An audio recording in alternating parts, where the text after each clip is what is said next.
வணக்கம் உறவுகளே, நான் உங்கள் மதுசூதன். இந்த பதிவுக்குள்ளால் என்ன விஷயத்தை பற்றி பார்க்க போகிறோம்னா, கனடாவினுடைய பிரதமர் மார்க் கார்னி அவர்கள் ஊடக சந்திப்பை நிகழ்த்தி பலஸ்தீனுக்குரிய தீர்வு, நிரந்தர தீர்வு, ரெண்டு செப்பரேட்டான ஒரு தனி அங்கீகாரம் மிக்க ஸ்டேட்டாக அது இயங்குவதுதான் தீர்வு. அதாவது பிரான்ஸ் பலஸ்தீனை செப்டம்பர் மாதம் அங்கீகரிப்பதாக அறிவித்தது தனி ஸ்டேட்டாக. அதுபோல ஜூகேயினுடைய பிரதமர் அவரும் அறிவித்திருந்தார், நாங்கள் தனி ஸ்டேட்டாக ஏற்றுக்கொள்ளப் போகின்றோம் என்று.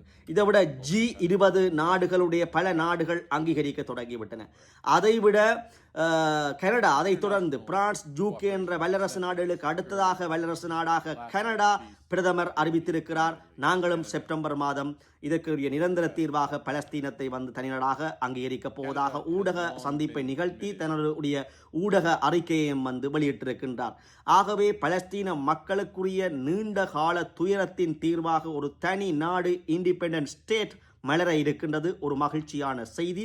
ஏனென்றால் இஸ்ரேலுக்கு ஆதரவான நாட்டு நிலைமைகள் தான் இவர்கள் இப்பொழுது பலஸ்தீனிய மக்கள், காசா மக்கள் படுகின்ற துன்பங்கள், துயரங்களை அறிந்து இந்த உலக ஒழுங்கு மாறிக்கொண்டிருக்கின்றது. இப்பொழுது USA அதிகரித்த வரிகளை அனைத்து ஐரோப்பிய நாடு, கனடா உட்பட விதித்ததன் பிற்பாடு ட்ரம்புக்கும் ஐரோப்பிய நாடுகள் மற்றும் கனடாவிற்குரிய டரிஃப் போர், அதாவது வரி போருக்கு பின்னர் பல உலக ஒழுங்கு மாற்றங்கள் ஏற்படுகின்றன. அந்த வகையிலே இஸ்ரேல் தொடர்ந்தும் தாக்குதல் நடத்தி வந்ததன் விளைவாக மக்கள் பயங்கர சொல்லனா துன்பங்கள், இடர்பாடுகள், இன அழிப்புக்குட்பட்டதன் விளைவாக கனடா இன்று தானும் இறங்கி வந்திருக்கிறது.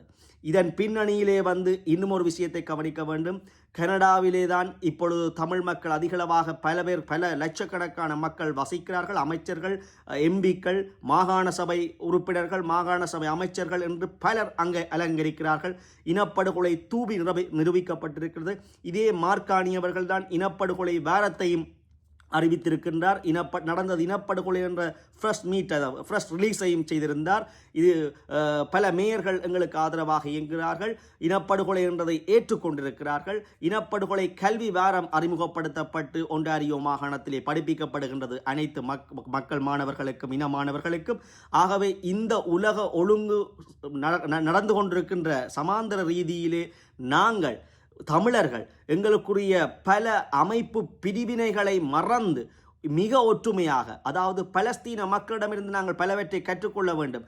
என்ன அடித்தாலும் ஒற்றுமையாக நிற்கின்றார்கள். இந்த எங்களுக்கு அந்த அமைப்பு, இந்த அமைப்பு, அவர் முன்னுக்கா இவர் பின்னுக்கா என்று சிதறு தேங்காயாக இருப்பதை விட்டு ஒற்றுமையாக இந்த உலகங்களை நாங்கள் எதிர்நோக்கினால் எங்களுடைய நீதியின்பால் எங்களுக்குரிய ஒரு நிரந்தர சுயநிர்ணய அரசியல் தன்னாட்சி தீர்வு வருவதற்குரிய சந்தர்ப்பங்கள் இந்த மாறி வருகின்ற உலக ஒழுங்கிலே நிகழ இருக்கலாம்.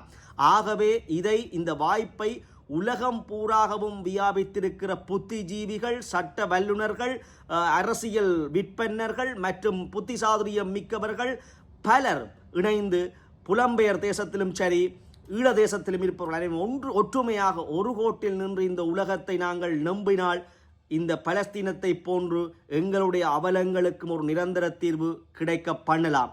ஆகவே இதை ஒரு பாடமாக கொண்டு இஸ்ரேலின் நெருங்கிய சகாக்களாக, நெருங்கிய நண்பர்களாக, நெருங்கிய கூட்டாளிகளாக பலஸ்தீனத்தின் மீது என்ன ஒடுக்குமுறை தாக்குதல் நிகழ்ந்தாலும் கண்ணை மூடிக்கொண்டிருந்தவர்கள் எல்லாம் இன்று கண்ணை திறந்து அதை தனிநாடாக அங்கீகரிக்க வேண்டும் என்று சொல்லுகின்ற அளவிற்கு இறங்கி வந்திருக்கிறார்கள் என்றால் உலக ஒழுங்கு மாறுகிறது.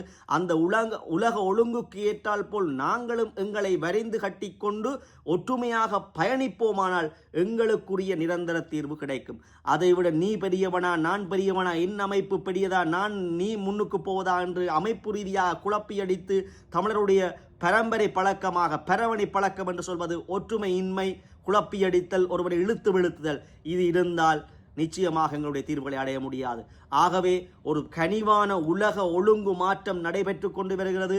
பலஸ்தீன மக்களினுடைய வெற்றிக்கு பின்னால் அவர்களை பாராட்டி அவர்களுடைய வெற்றியை நாங்கள் உந்தித்தள்ளுவதோடு மட்டுமல்லாமல் அவருடைய ஆதரவுகளை பெற்று எங்களுடைய இனப்படுகொலைகளுக்குமான தீர்வுகளை நம்புவதே மிக புத்திசாதுரியமான வழிமுறையாகும். ஆகவே பார்ப்போம், அது நடந்தால் நன்றி. அனைத்து தமிழ் மக்களும் ஒன்றுபட்டு நம்புவோம். மீண்டும் ஒரு நல்ல பதிவினூடாக சந்திப்போம். நன்றி, வணக்கம்.